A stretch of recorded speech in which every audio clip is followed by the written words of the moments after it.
ঈশাদের বাড়ির নেমন্তন্নতে এবার রাইয়ের গোটা পরিবার এসে হাজির হওয়া মাত্রই চমকে উঠল রাই। হ্যাঁ বন্ধুরা, ভিডিওতে রাইকে দেখতে থাকুন। যেই মুহূর্তে কিনা ঈশা সকলের সামনে টেনে হিচড়ে রাইকে নিয়ে এসে ইন্ট্রোডিউস করাতে থাকে, ঠিক সেই মুহূর্তেই হঠাৎ করে যখন রাইয়ের গোটা পরিবার এসে দরজায় দাঁড়ায়, তখন রাইয়ের দাদাভাই বলতে থাকে যে হ্যাঁ গো মা, এখানে তো দেখছি যে বিশাল আয়োজন করেছে, এর মাঝখানে আমরা আমাদের রাইকে ঠিক খুঁজে পাবো তো?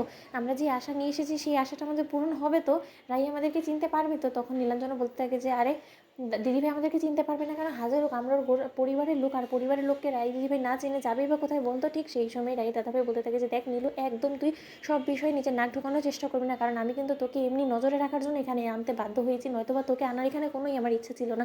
ঠিক সেই সময় রাইয়ের বৌমনি বলতে থাকে যে দেখো নীলু, তোমাকে একটা কথা বলে দিচ্ছি, তুমি যদি নিজের ভালো চাও তাহলে প্লিজ আজকের দিনটা দোহাই লাগে তোমার, তুমি প্লিজ আর কোনো রকম কোনো অশান্তি করার চেষ্টা করো না। আর এখানে দাঁড়িয়ে যদি তুমি কোনো রকম কোনো চক্রান্ত করার চেষ্টা করো তাহলে কিন্তু আমাদের থেকে খারাপ কেউ হবে না। তোমার দাদাভাই তোমার কী হাল করবে তুমি নিশ্চয়ই বুঝতে পারছো।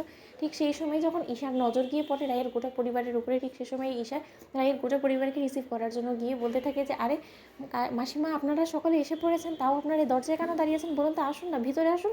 ঠিক সেই সময় অঞ্জন এবং ওর গোটা পরিবারের কাছে যখন ঈশা রায়ের গোটা পরিবারকে ইন্ট্রোডিউস করাতে থাকে, তখন রায়ের দাদাভাই বলতে থাকে যে আচ্ছা ঈশা, তোমাকে একটা কথা জিজ্ঞেস করছি, তুমি কিছু মনে করো না, আমরা যার জন্য এখানে এত দূরে এসেছি তার দেখা পাবো তো? ঠিক সেই সময় ঈশা বলতে থাকে যে অফকোর্স, ও এখানেই আছে, ও এক্ষুনি কোথায় চলে গেল, আমি আমি ওকে সামনে আনছি, দাঁড়ান।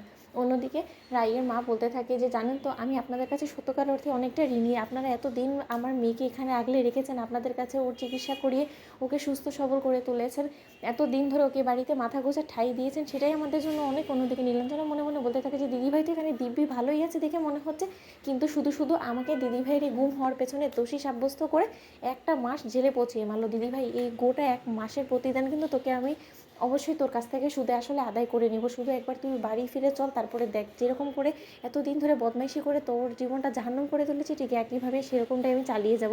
কারণ যতক্ষণ পর্যন্ত আমি তোকে চিরতরে শেষ করে দিতে পারছি, ততদিন পর্যন্ত আমি কোনো মতেই থেমে থাকবো না।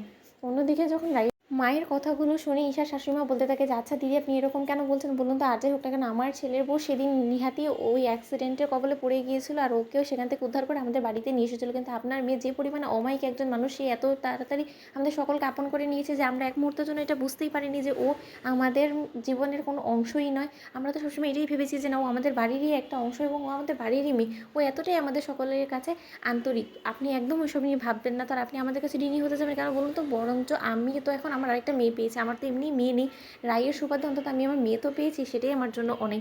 অন্যদিকে ঈশা বলতে থাকে রাইয়ের কাছে গিয়ে যে অনামিকা চলো, তোমার জন্য কিছু স্পেশাল গেস্ট এসেছে, তারা তোমার সাথে দেখা করতে চায়। তো বন্ধুরা, ভিডিওটি ভালো লাগলে লাইক, শেয়ার করে সাবস্ক্রাইব করতে ভুলো না।